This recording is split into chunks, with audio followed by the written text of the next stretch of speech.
بالهدى ودين الحق ليظهره على الدين كله وكفى بالله شهيدا فصلى الله عليه وسلم تسليما كثيرا ثم أما بعد فإن أصدق الحديث كتاب الله وخير الهدي هدي محمد صلى الله عليه وسلم وإن شر الأمور محدثاتها وإن كل محدثة بدعة وكل بدعة ضلالة وكل ضلالة في النار.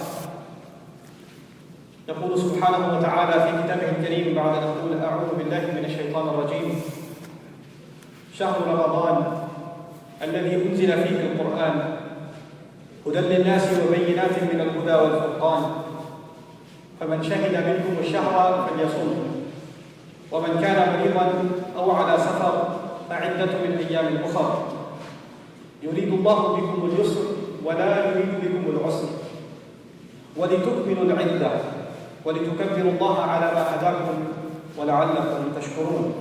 اللهم اجعلنا من الشاكرين. رب اشرح لي صدري ويسر لي أمري واحلل عقدة من لساني يفقهوا قولي.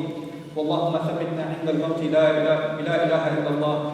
واللهم اجعلنا من الذين آمنوا وعملوا الصالحات وتواصوا بالحق وتواصوا بالصبر. واللهم تقبل صيامنا وقيامنا وقعودنا وركوعنا وسجودنا. آمين يا رب العالمين. Inshallah, in this brief khutbah, I want to remind myself and you of the obvious, the fact that we're in this month. And I want to start with just a really basic realization, and that is that almost a week of Ramadan is already gone in the blink of an eye. And before we know it, the month is going to be gone altogether. And this is a really good reminder because it happens every year. Ramadan comes and goes and just kind of breezes by life. And what it's a reminder of is life itself. Just like you and I prepare for Ramadan and we get all hyped up about Ramadan and then in the middle kind of lose some steam and get lazy in the middle. And before we get back together, get our act together, the month is pretty much over. And this happens year after year after year. Life is like that too.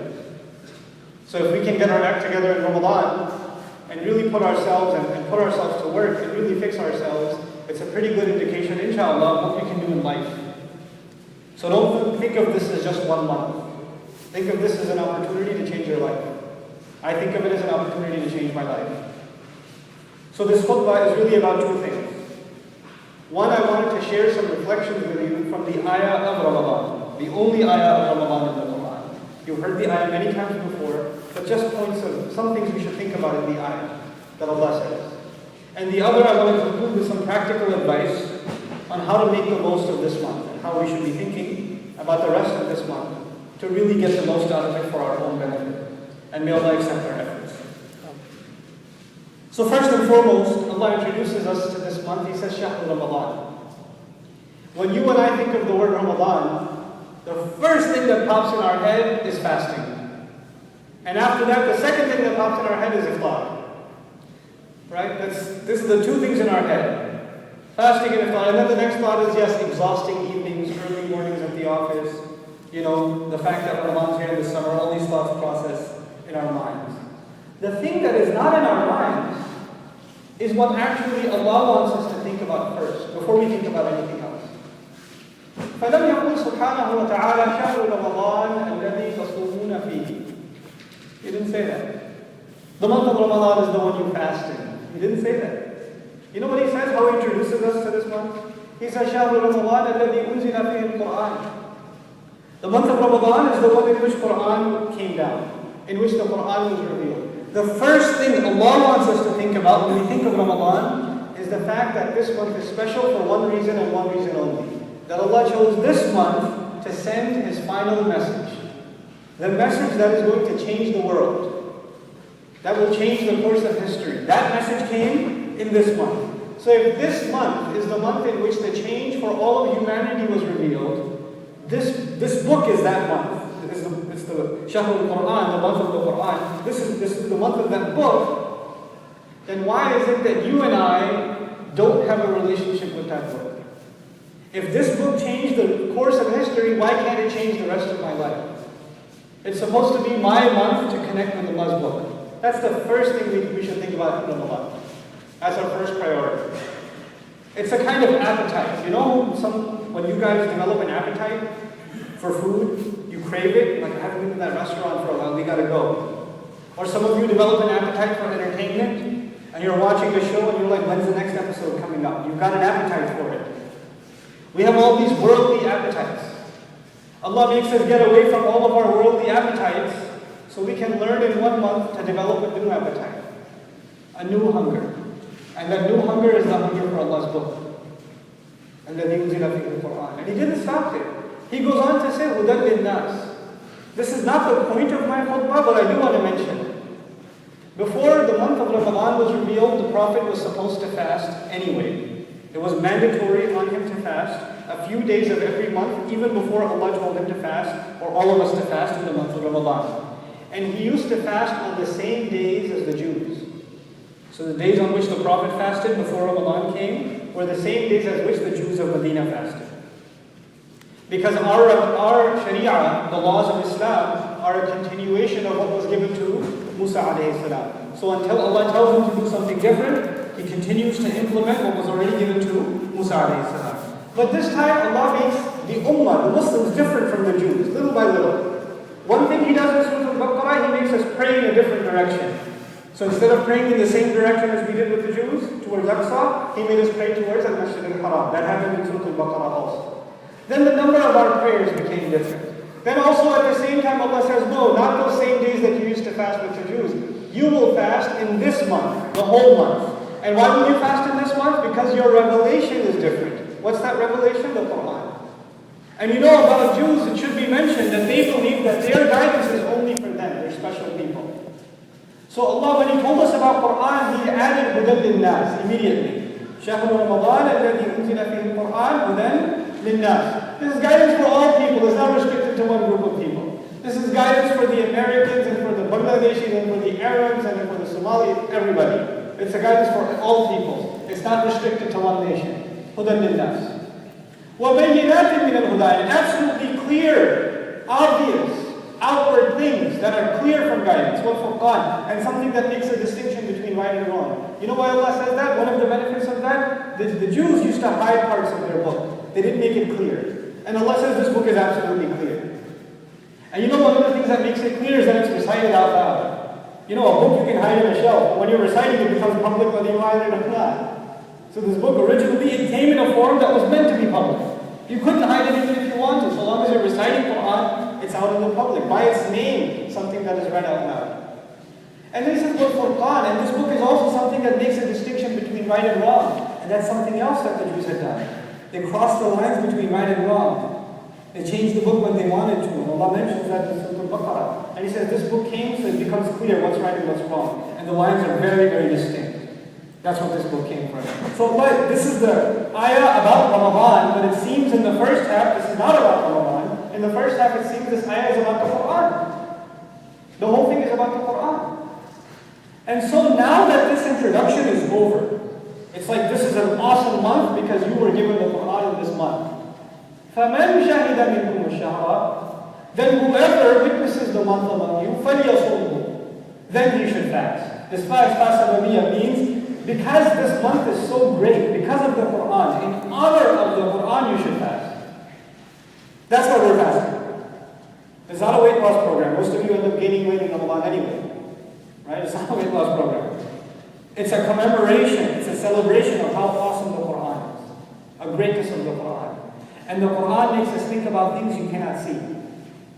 It makes you have a hunger for things that you can't see with your eyes, that you can't feel in your belly, that you can't fill your belly with. So Allah denies us worldly things, so we start thinking about another life. We have to let go of the things we're so used to and so addicted to in this life, because there is another part of our life that you can't see, that the Quran came to tell you about, the Quran came to tell me about. We can start thinking about that more seriously. It's tarbiyah, it's training. It's Allah's training program every month, every year. It's a yearly program we all have to go through. But if we don't realize what it's for, a lot of people go to a program and they don't know what they're going for. So they don't get anything out of it. They get nothing from it. You and I are in this month, we better know what we are in it for. And there are many, I'm only talking to those of you right now in the audience that have wasted the first few days of Ramadan. Don't give up on it. Don't give up on Ramadan. Don't give up on yourself. Don't say to yourself, I've already messed up. Another one gone. It's almost a week over, that pretty much means the whole thing's over. Don't quit on yourself like that. Don't do that. And I'll tell you what the ayah gives us reasons why. The ayah goes on to say the laws of Ramadan, the laws of fasting. Whoever sees this month, he should fast. If somebody's sick or he's traveling, you should make it up in future days. But right after that, Allah mentions a few other benefits of this month. Allah says, يُرِيدُ اللَّهُ بِكُمُ الْيُسْرِ وَلَا يُرِيدُ بِكُمُ الْعُسْرِ. Allah wants ease for you. He doesn't want difficulty for you. You know this ayah came to the Prophet, but who's also listening? The Sahaba are listening. And some of these Sahaba have been kicked out of their home from Makkah. And some of these Sahaba have left their families. These are ayat around the time of Badr. Badr is a very difficult time. After the battle of Badr, there were many prisoners of war. Some of those prisoners were family of your own family is prisoner of war. The Prophet's uncle was a prisoner of war. Abbas radiallahu anhu was tied up in the battle of Badr. And the Prophet is about to go to sleep and he hears him crying from pain because his hands are tied so tight. Your own uncle is a prisoner. Right? And what does he do? He tells all of the companions, he tells them, why don't you loosen all the ropes for all the prisoners? He doesn't say my uncle specifically, he says all of them. It's part of the justice of the messenger. So it's difficult. It's a very difficult challenge. All of these things that the Muslims are going through, none of them are easy. And yet Allah says Allah wants ease for you, He doesn't want difficulty for you. That doesn't just mean He wants ease for you in Ramadan. Some of you are thinking, man, fasting is hard. When you start thinking fasting is hard, say to yourself, يُرِيدُ اللَّهُ بِكُمُ الْيُسْرَ وَلَا يُرِيدُ بِكُمْ الْعُسْرَ. Allah wants ease for you, He doesn't want difficulty for you. Allah makes it very clear in this ayah. Not just in Ramadan though, all of Revelation. This entire guidance, the point of it is not to make your life hard. The point of it is to make life easy. يُرِيدُ اللَّهُ بِكُمُ الْيُسْرَ وَلَا يُرِيدُ بِكُمُ الْعُسْرَ. And why does He make it easy? وَلِتُكْمِلُوا الْعِدَّةَ وَلِتُكَبِّرُوا اللَّهَ عَلَى مَا هَدَاكُمْ. So you can complete the number of days. Allah wants ease for you. In other words, Allah will make a special ease in Ramadan. Try fasting anything outside of Ramadan, you will find it 10 times harder. And some of you do it, and it's hard. But when it comes to Ramadan, it doesn't matter if it's in August. It doesn't matter if you've had 30-some days of 100 degrees or more. It doesn't even matter. When Ramadan comes, Allah brings an ease you couldn't even thought. 2 days before Ramadan, you're thinking, how are we going to do this? 2 days before. But Allah brings it. It's not you and me. It's not our ability. Allah brings it ease. There's something special about this month. Allah made it easy. So that you can complete the days. لِتُكْمِلُوا الْعِدَّةَ وَلِتُكَبِّرُوا اللَّهَ عَلَى مَا هَدَاكُمْ. So that you can thank Allah, show Allah's greatness, magnify Allah, declare Allah's greatness, like you have been guided to do. Not in your own way, the way Allah taught you to do it. And the most beautiful part of the ayah, وَلَعَلَّكُمْ تَشْكُرُونَ. So you may be grateful.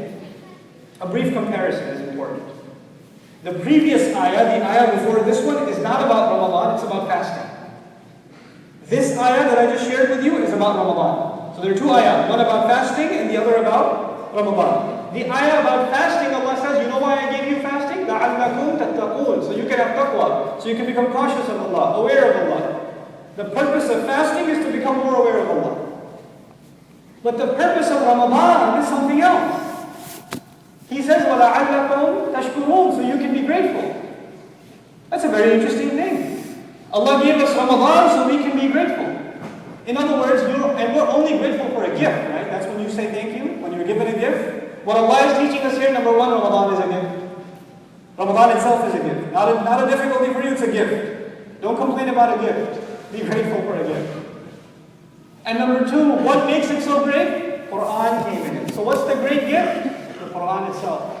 What should you be grateful for? This opportunity that you get to connect with Allah's book and no shaitan in between. You know, وَإِذَا قَرَأْتَ الْقُرْآنَ فَاسْتَعِذْ بِاللَّهِ مِنَ الشَّيْطَانِ الرَّجِيمِ. Whenever you recite Quran, seek refuge of Allah from shaitan. Shaitan does not want you to get to the Quran. What did Allah do this month with Quran? He tied up that shaitan so you can get to Quran yourself. You don't get those distractions. This was the first half of my khutbah. Just a few reflections about this beautiful ayah of Ramadan.